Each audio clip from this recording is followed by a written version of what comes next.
and welcome back to my channel. On today's episode of I Can't Believe I Actually Have to Have This Conversation, we're going to talk about Donald Trump, his future in the Republican Party, and where we all go from here. Let's start out with the fact that Donald Trump, 100%, no matter what Rudolph Giuliani and his bleeding hair want to tell you, has lost this election. There's no path for him to go forward.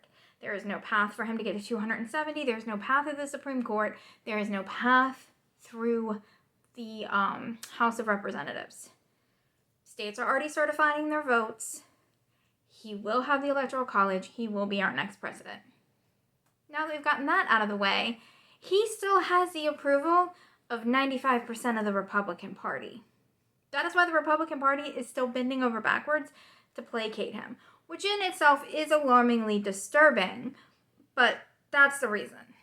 They're placating him, and they're doing all of this stuff simply because he still holds a very large base within the Republican Party, and without his support, they know that there's no way that they can take Georgia in the Senate.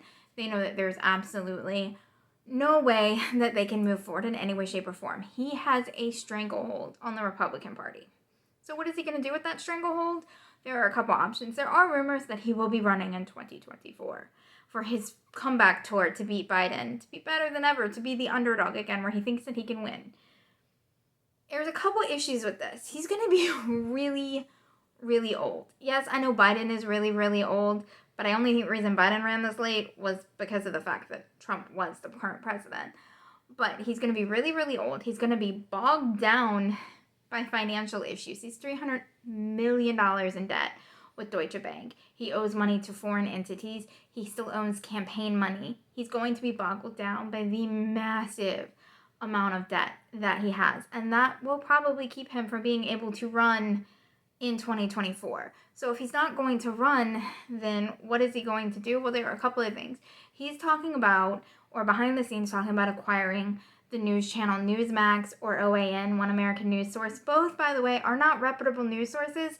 They very much are right up his alley in the conspiracy theory, fake news, Democrats eat babies kind of hysteria that we have, which, by the way, is very similar to the atheist. It's very much the same hysteria as you had in the 70s and 80s of atheists eating babies. It's different thing to attack, same method of attack. It's not even original. It's nothing from the Trump campaign is ever actually original.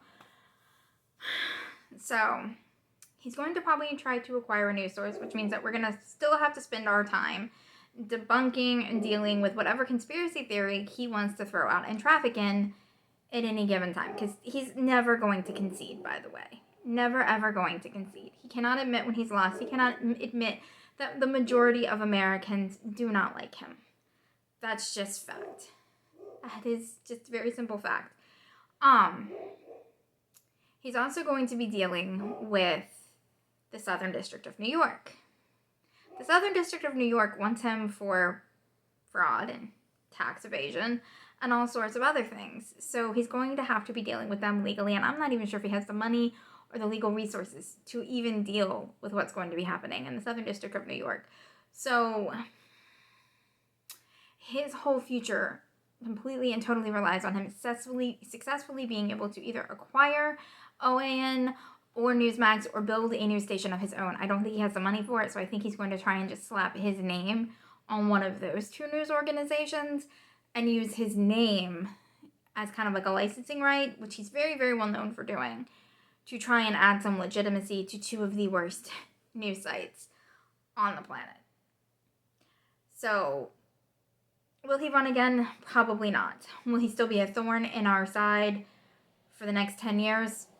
Probably, unless the Southern District of New York gets a hold of him, because Joe Biden has already made it more abundantly clear that he is not going to go after. He's not going to go after him. He's like, I'll let the states and whoever handle it. Whatever happens, which is infuriating, and I'll do a video on that later. But the truth of the matter is, Trump, as much as we wanted him to go somewhere, is not. He might, though, get banned from Twitter, so maybe we don't have to read his tweets so often. Let's hope. But, yeah, Trump's not going anywhere. Sorry, guys, if that's what you were hoping for, we're still going to have to deal with him. All right, guys, on that note, I will see y'all for my next video.